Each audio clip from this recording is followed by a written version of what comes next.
Já falamos aqui sobre como a população francesa estava dividida ali em meados de 1780.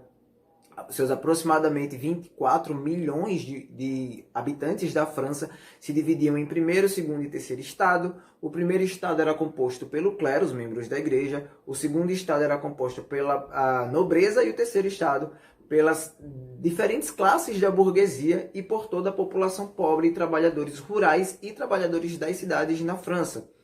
Já vimos aqui toda a situação de caos financeiro que a França enfrentava e como isso refletiu aí em uma tentativa de retirar mais dinheiro da sua população. E também já vimos como isso deu muito errado, porque a população acabou se revoltando, principalmente por causa dos acordos que existiam dentro das assembleias ali, né?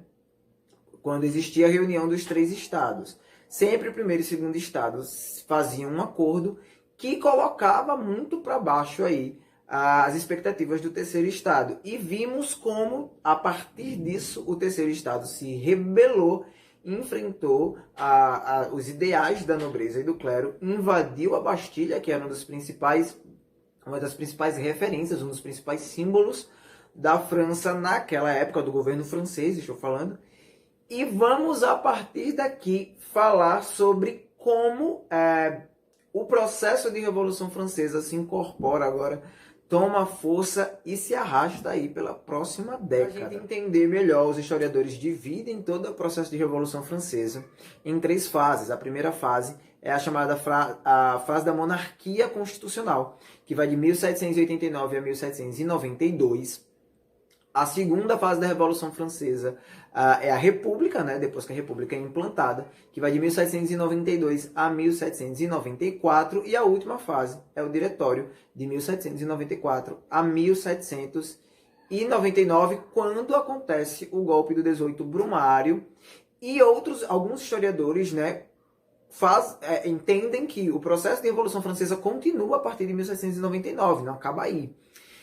Todo o processo de expansão e do governo de Napoleão estaria incluso dentro do que foi a Revolução Francesa. Para o nosso entendimento, para o nosso estudo, nós vamos estudar todo o governo de Napoleão Bonaparte separadamente, tá? Mas já entendendo que em alguns livros, em alguns lugares aí que vocês forem buscar a Revolução Francesa, vocês podem encontrar todo o governo de Napoleão ainda incluso dentro do processo de revolução. E isso esticaria a Revolução Francesa até 1815. Importante frisar que na primeira fase da Revolução Francesa, o rei não é diretamente destituído. Ele ainda tenta fazer um acordo ali com os revolucionários, né, como terceiro estado. Ele modifica muita coisa de como a França já era organizada, né, de como ele levava a organização da França, dando voz agora ao terceiro estado, dando voz aos revolucionários. Mas Luís XVI, o rei da França, ele continua no poder, porém, obviamente, ele tem que aí tomar agora novas decisões dentro do governo que atinjam melhor, né, que atendam melhor o que o terceiro estado vem ali já pedindo há muito tempo. Então, três pontos são muito importantes e são característicos desse início da Revolução Francesa. O primeiro é o corte de todo o dinheiro, todas as riquezas, todos os bens que pertencem à igreja. Eles são tomados da igreja para ser refeita aí uma redistribuição. O segundo ponto é que novas taxas agora vão ser distribuídas, agora pagas, né? Taxas públicas vão ser pagas pelo primeiro e pelo segundo estado, o que não acontecia antes. Falamos no vídeo passado, o primeiro e o segundo estado, eles viviam aí em cima das costas de todas as taxas que eram pagas pelo terceiro estado. E o terceiro ponto é sim agora a manutenção das leis, né? As leis agora eram escritas e todos os franceses, independentes se pertenciam ao primeiro, segundo ou terceiro estado, eram vistos, né, e cobertos pela lei da mesma forma.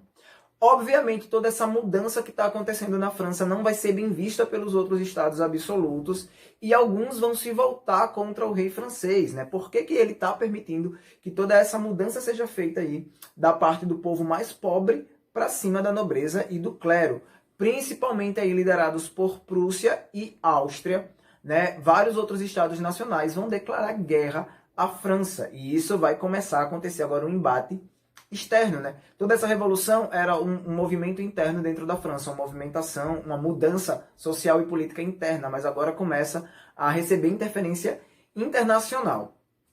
A declaração de guerra vem, a França começa a ser perseguida, porém, no fim das contas, né, a França consegue vencer essa guerra, mas não sem enfraquecer totalmente o poder do rei. Né? Esse finalzinho aí, né, depois dessa vitória da França, o enfraquecimento ainda maior do poder do rei, marca a passagem para a segunda fase. Na segunda fase da Revolução Francesa, sim, nós vamos ter agora figuras mais importantes surgindo, né? Danton e Robespierre, que vão aparecer aqui para vocês agora, são dessas figuras e eles lideram um dos grupos que fazem parte do Terceiro Estado. O Terceiro Estado, agora com muito mais poder político, com muito mais representatividade dentro da França, ele vai ser dividido aí em 3 grupos, né? Jacobinos, girondinos e planície.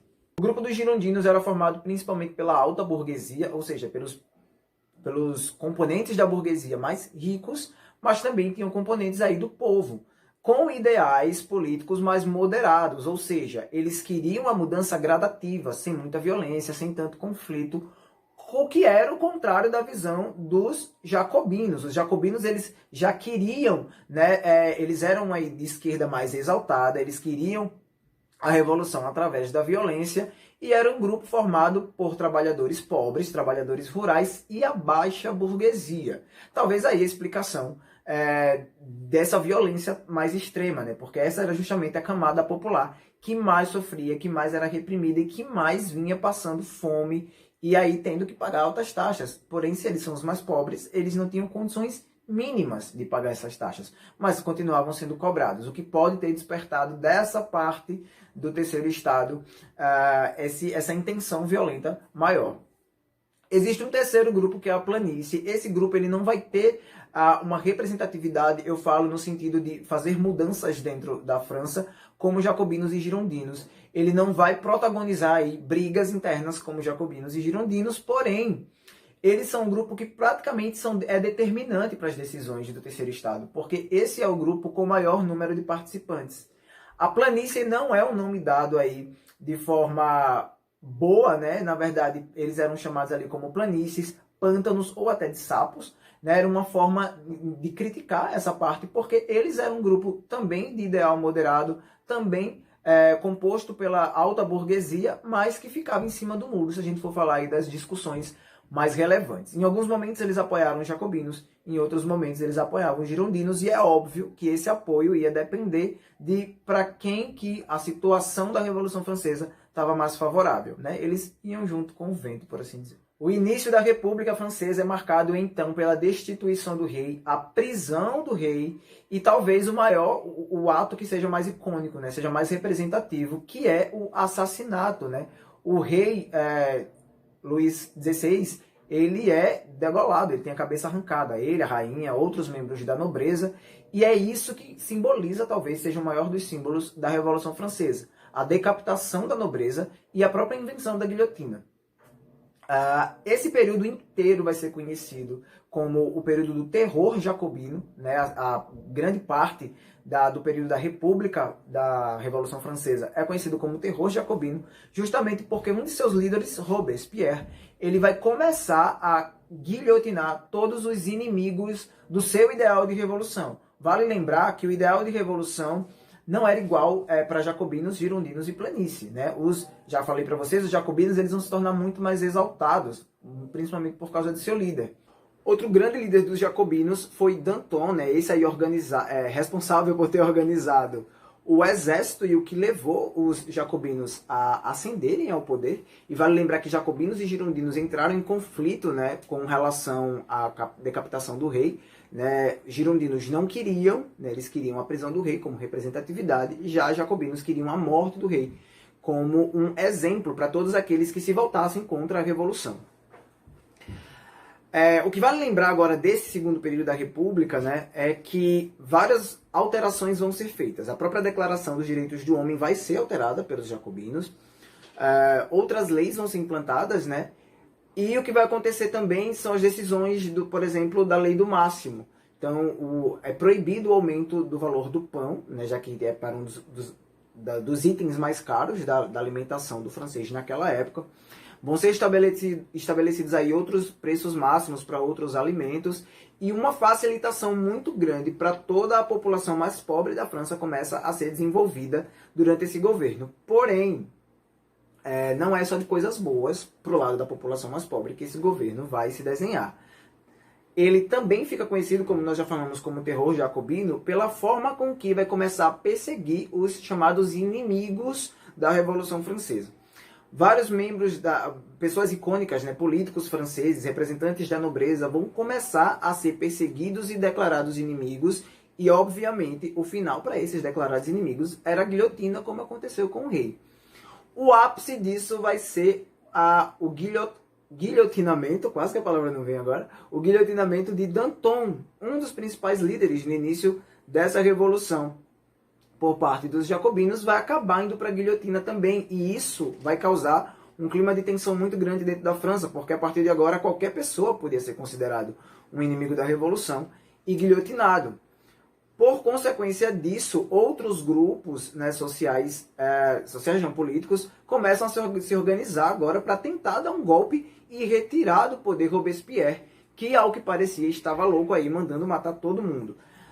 Nesse momento aí nós temos a união e agora sim um posicionamento claro da parte dos representantes da planície se unindo aos girondinos, né, e outros grupos que vão começar a surgir dentro da França para a retirada de Robespierre. O que vai acontecer?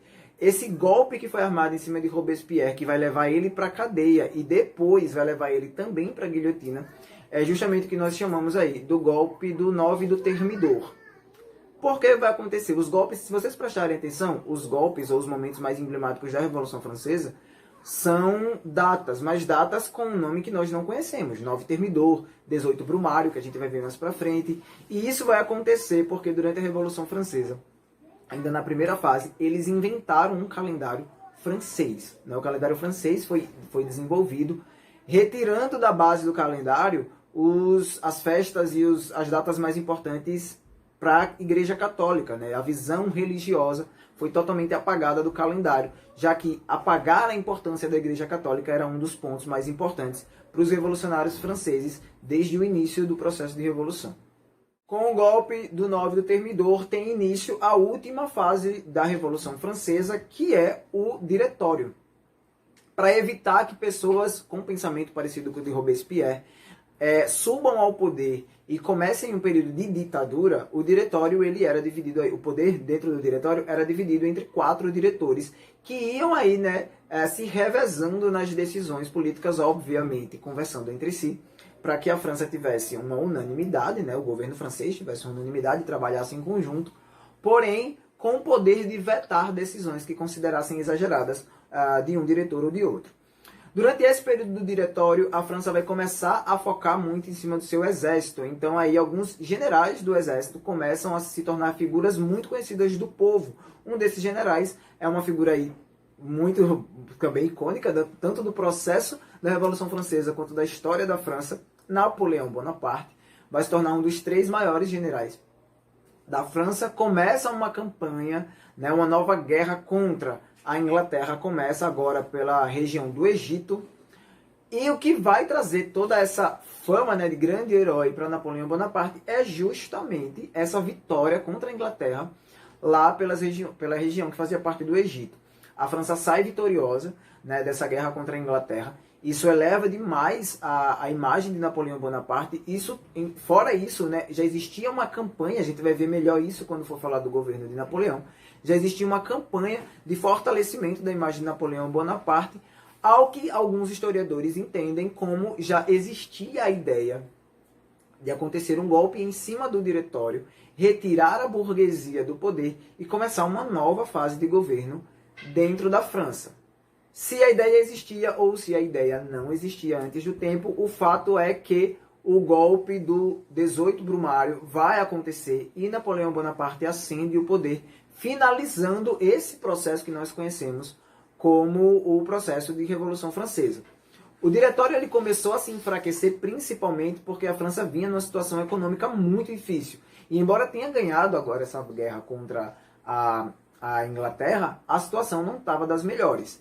Eu vou deixar para vocês aqui uma dica de filme que é Os Miseráveis. A história dos Miseráveis começa ali aproximadamente em 1804, é exatamente o finalzinho da Revolução Francesa, né? Tipo, essa passagem tá ainda durante a primeira etapa, a primeira fase do governo de Napoleão Bonaparte.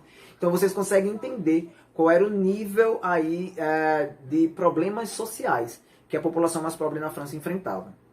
O que a gente vai analisar a partir do governo de Napoleão Bonaparte é como parece inicialmente que as coisas dão andada para trás, né? Depois de tantos avanços por parte do terceiro estado, parece que a coisa vai dar uma andada para trás. Mas isso a gente só vai analisar no nosso próximo vídeo. Essa aula a gente vai encerrando por aqui.